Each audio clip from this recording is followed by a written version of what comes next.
അസ്സലാമലൈക്കും. എല്ലാവർക്കും എൻ്റെ പുതിയൊരു വീഡിയോയിലേക്ക് സ്വാഗതം. എല്ലാവർക്കും സുഖമാണെന്ന് വിശ്വസിക്കുന്നു. ഞാൻ ഇന്ന് വന്നിട്ടുള്ളത് ഗോതമ്പ് പൊടി വെച്ചിട്ട് തയ്യാറാക്കിയിട്ടെടുത്തിട്ടുള്ള നല്ല അടിപൊളി ഒരു സ്നാക്കിൻ്റെ റെസിപ്പി ആയിട്ടാണ്. വളരെ എളുപ്പം തന്നെ നമുക്കിത് തയ്യാറാക്കിയിട്ടെടുക്കാം. അതുപോലെ തന്നെ നല്ല രുചിയുമാണ്. അപ്പോൾ ഈ ടേസ്റ്റി ആയിട്ടുള്ള റെസിപ്പി എങ്ങനെയൊന്ന് റെഡിയാക്കിയിട്ട് എടുക്കുന്നതെന്ന് നോക്കാം. അപ്പോൾ ആദ്യം തന്നെ നമുക്ക് ഇതിന് വേണ്ടിയിട്ട് 3 മുട്ടയാണ് വേണ്ടത്. ഇത് ഞാൻ വേവിച്ചിട്ട് എടുത്തു വെച്ചിട്ടുള്ളതാണ്. ഇനി ഒരു ഗ്രേറ്ററിൽ നമുക്കിത് ചെറുതായിട്ടൊന്ന് ഗ്രേറ്റ് ചെയ്തിട്ട് എടുക്കാം.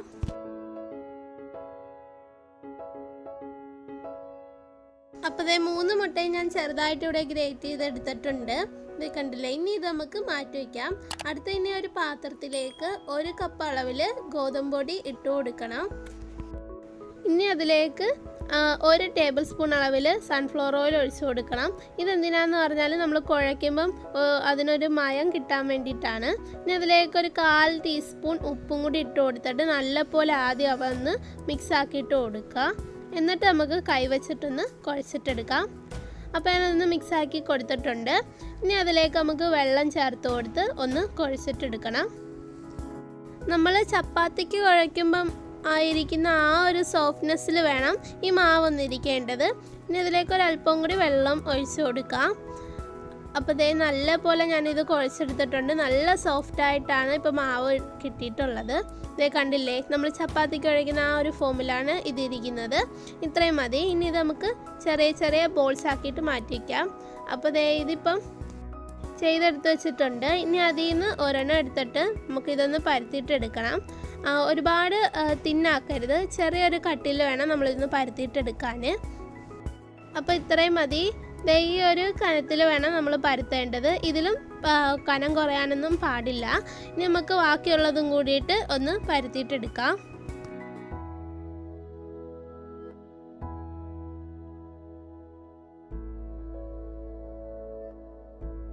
ഇനി നമ്മൾ പരത്തി വെച്ചിരുന്നത് ഒരു പ്ലേറ്റിൻ്റെ മുകളിൽ വെച്ച് കൊടുത്തിട്ട് അതിൻ്റെ മുകളിലായിട്ട് ഒരല്പം ടൊമാറ്റോ സോസ് തേച്ച് കൊടുക്കാം.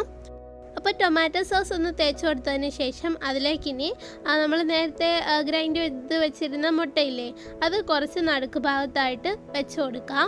എന്നിട്ടിനി നമുക്ക് ഇതൊന്ന് മടക്കി സൈഡൊക്കെ ഒന്ന് ഒട്ടിച്ചിട്ടെടുക്കണം.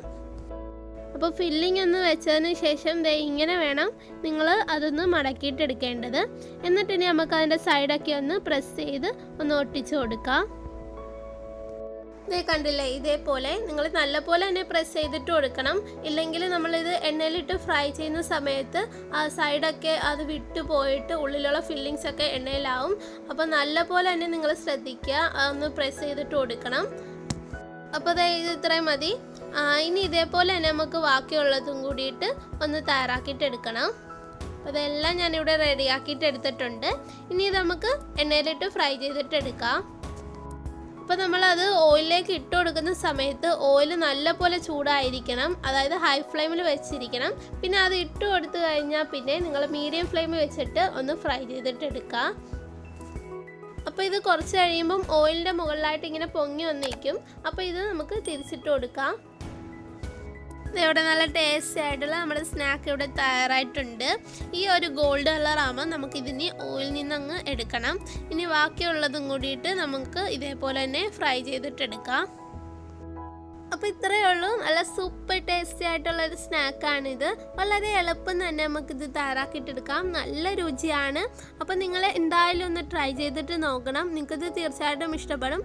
വൈകിട്ട് ചായയുടെ കൂടെ ഒക്കെ കഴിക്കാൻ ഒരു പ്രത്യേക രുചി തന്നെയാണ്. അപ്പോൾ ഞാൻ അടുത്ത ദിവസം ഇതിൻ്റെ നല്ല റെസിപ്പി ആയിട്ട് വീണ്ടും വരുന്നതായിരിക്കും. അതിനു മുമ്പ് എൻ്റെ ചാനൽ ഇഷ്ടപ്പെട്ടെങ്കിൽ ഒന്ന് സബ്സ്ക്രൈബ് ചെയ്ത് എന്നെ ഒന്ന് സപ്പോർട്ട് ചെയ്യുക.